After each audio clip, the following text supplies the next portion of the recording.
Masih bersama saya Budiman Tanurjo di satu meja The Forum, Sis Grace Natali. Jika katakanlah MK menolak uji materi yang PSI ajukan, apa langkah yang akan diambil oleh PSI?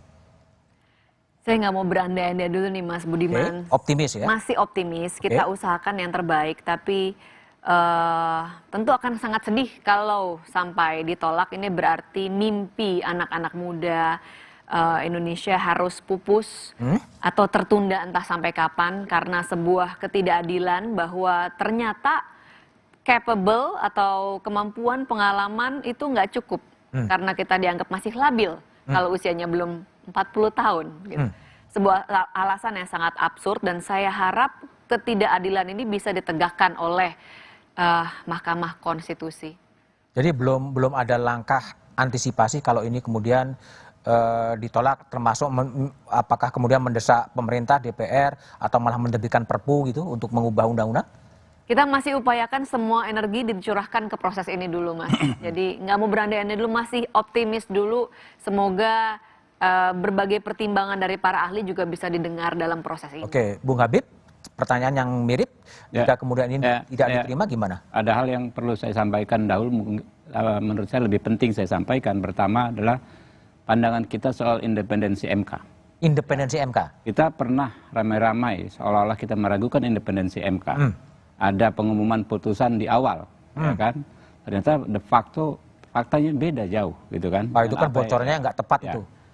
Ya, yang kedua adalah bagaimana kita memandang MK sebagai ada dua hal. Yang pertama, ada yang menggiring opini, ya MK alat kekuasaan. Alat kekuasaan. Tapi di sisi lain ada yang menganggap MK adalah tempat mencari keadilan konstitusional. Ini yang kedua. Tempat orang menuntut hak secara konstitusional. Menuntut hak ini, ya kan ya, kalau dikabulkan bagus. Dan tidak ada daya rusaknya kepada siapapun. Misalnya dikabulkan, tidak ada yang dirugikan siapapun dan tidak ada sistem yang rusak dengan apa namanya dikabulkan. Iya apapun, ya kan.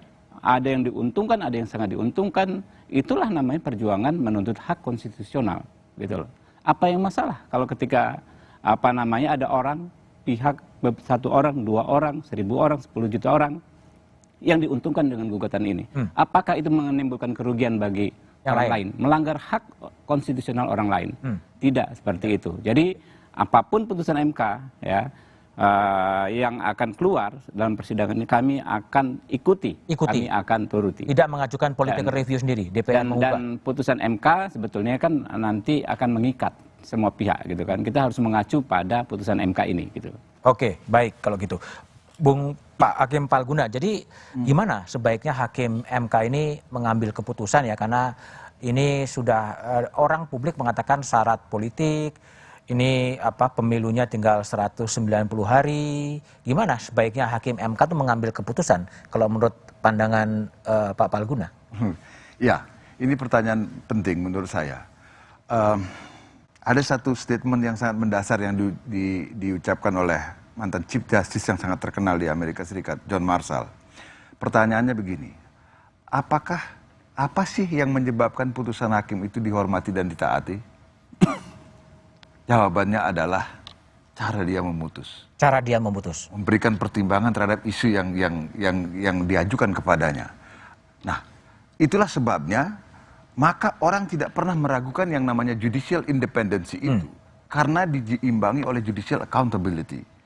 Salah satu unsur penting atau elemen penting dari judicial accountability adalah pertimbangan hukumnya ini. Nah, pertanyaannya sekarang saya kembalikan ke pertanyaan Mas Budiman tadi. Apa seharusnya sikap yang diambil oleh MK?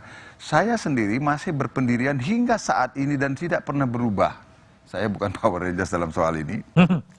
Dari awal sampai terakhir, dalam soal usia, saya selalu berpendirian bahwa itu adalah wewenang sepenuhnya merupakan legal policy dari pembentuk undang-undang yang seharusnya Mahkamah Konstitusi tidak masuk ke dalamnya. Jadi alasannya, kalau kemarin dulu itu mengubah syarat hakim konstitusi, menambah kewenangan ini, itu selesai dalam waktu 1 bulan, apa sulitnya kalau pembentuk undang-undang dalam hal ini Presiden dan DPR sudah sepakat bahwa itu dan ditambah dengan alasan argumentasi saintifik yang disampaikan oleh Prof. Hamdi tadi, bahwa dunia makin memudah. Saya kira dalam waktu 1 bulan selesai persoalan ini apabila dilakukan legislative review. Artinya saya sampai dengan saat ini berpendirian bahwa ini adalah persoalan legislative review, bukan persoalan judicial review. Artinya pembentuk undang-undang lah yang bisa mengubah, dan itu bukan persoalan yang sulit. Yang susah ya. Kalau memang ini, kan tinggal ngundang Prof. Andi. Prof. Andi. Untuk mengatakan. Kemudian direvisi undang-undang diubah lah jadi 35 kan? Tapi itu harus ada putusan MK dulu kan? Ya, putusan MK-nya harapan saya, MK-nya itu adalah mengatakan bahwa ini adalah bukan persoalan judicial review, tapi persoalan legislative review. Harapan saya begitu. Nah, itu kalau dari sudut pandang saya, tetapi kan ya nggak tahu lah, kan ini 9 hakim kan punya. Nggak tahu lah, ada ragu kenapa? Bukan soal ragu. Kan Prof. Jimli sering menganehkan 9 hakim konstitusi itu 9 pintu kebenaran. Kadang-kadang punya 9 apa? 9 pintu kebenaran. 9 pintu kebenaran. Ini yang harus berdebat di rapat permusyawaratan hakim sebelum ditentukan final say dari sebuah putusan. Nah, ini kan perdebatan ini yang menarik. Oke. Nah, ini hanya sayangnya perdebatannya nggak dibaca publik ya. Iya, nah itu karena kalau RPH-nya dibocorin ya bocor lah putusannya, Mas. Gimana? Itu kan memang harus dirahasiakan. Oke, Prof. Hamdi, jadi gimana publik ini ya, publik yang bisa mengawal agar putusan hakim MK ini betul-betul ada isu konstitusi, ada keadilan, dan bukan hanya mengakomodir kepentingan pihak tertentu untuk pemilu 2024? Pertama, saya setuju dengan Pak Palguna bahwa sebaiknya untuk menjaga konsistensi aturan main kita bernegara, itu saya setuju betul bahwa seharusnya Mahkamah Konstitusi hanya punya koridor untuk menyatakan apakah sebuah undang-undang itu konstitusional atau tidak. Ruangnya sempit sebenarnya. Sempit sebenarnya. Di situ saja dia. Nah, tentu untuk substansi undang-undang itu yang paling absah, memang betul open legal policy, saya setuju. Serahkan ke pembuat undang-undang untuk lebih detail begitu ya. Nah, itu.